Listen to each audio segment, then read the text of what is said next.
Chapter 4. A Murder of Crows. Is there a landline in this house? Dean asked. Maybe try the kitchen? Sam said. They ran to check. There it was. But when Dean picked up, there was no dial tone. They were on their own until Uncle Aldous woke up. If he woke up. Defeated and exhausted, Dean said, I'm tired. We should probably try to get some rest. Let's sleep in the room with Uncle Aldous, Sam demanded, and barricade the door. They piled furniture against the door leading down the stairs. Then they curled up in blankets on the floor next to their uncle. Despite the events of the day, Dean fell asleep immediately, but Sam's mind was spinning. Eventually, she drifted into a fitful sleep. Ting, ting, ting. Sam woke with a start. The night before flashed through her mind again, but now it was daytime. Sunlight filtered through the room. Both her brother and uncle were asleep. Ting, ting. What was that? Sam turned to the window and saw black wings. It must have been a crow. Uncle Aldous moaned. All thoughts of the bird vanished. Sam rushed to her uncle's side. Uncle Aldous, it's me, Sam. Uncle Aldous, it's me, Sam.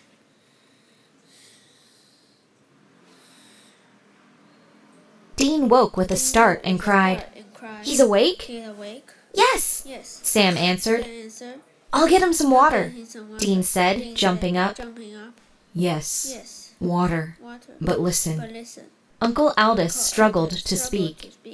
Take care of the animals. Clean the cages. Feed them.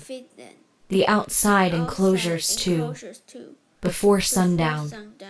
His eyes fluttered, and he fell back asleep. He needs a doctor, Sam said. I know, Dean agreed. But what can we do? We're at least 10 miles from help.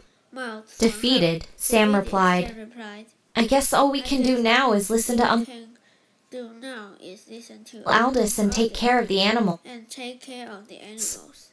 Sam and Dean crept downstairs. They moved the furniture and paused to listen. Nothing. As the twins walked through the door, Sam said, Remember the snake. It could be anywhere. The morning quickly turned to afternoon as the twins cleaned up the glass and fed the animals. Sam kept watch for the snake. She hoped it had escaped outside. After a meal, toast and oatmeal, they checked on Uncle Aldous. He ate a little and complained of a headache. Sam left him with a new ice pack and went to help Dean take care of the outside enclosure. The outside enclosure was large, with a 2-foot-tall wooden fence circling it. It was the home of a 75-year-old tortoise named Shelley. Shelley looks just like I remember. Large and slow, Dean said, adding food to her bowl. Caw, caw, caw, caw. A large group of crows, also called a murder, circled overhead and settled on the opposite side of the enclosure. Opposite side of the enclosure from them.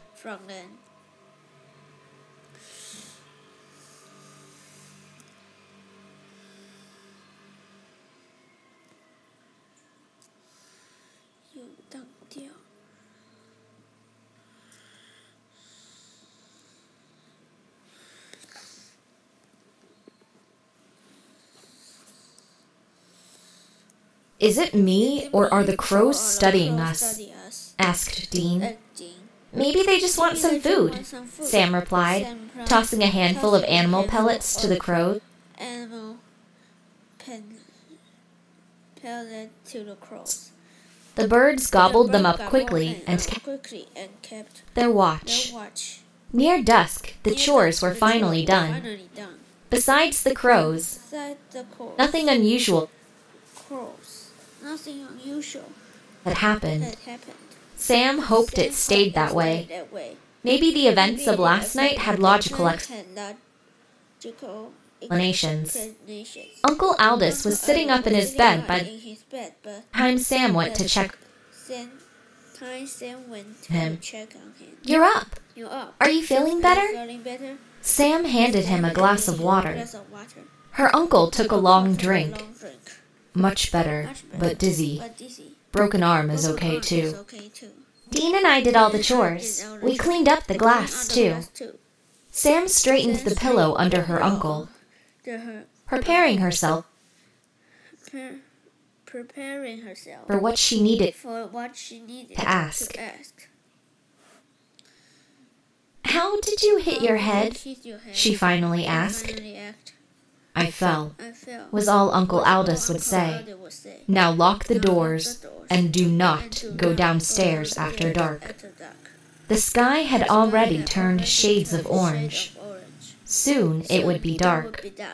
The group ate another quick meal of toast and cheese. Then Sam and Dean prepared for another night in the room with Uncle Aldous. Sam tried her phone again, but she still had no connection. Caw! Caw! Ah! Get out! Screamed Uncle Aldous. Sam ran to his room. A crow was sitting on the foot of the bed. Sam shooed it out the window to see a sky thick with crows. She quickly closed and locked the window. Lock the doors and turn off the lights, Uncle Aldous cried. Now! Now! Sam frantically shut off the light as Dean rushed down the stairs to lock the front door before locking the door to upstairs. It's open, he yelled. Sam ran down to see that the door was slightly ajar. How? She asked. I shut this door earlier. Did you open it? No. Could whatever made those heavy footsteps you heard last night have opened the door? Dean asked nervously. We need to calm down, Sam said. It had to have been the wind. But before she could grab the doorknob, the door jerked open. The missing venomous snake squeezed its head inside, preparing to strike.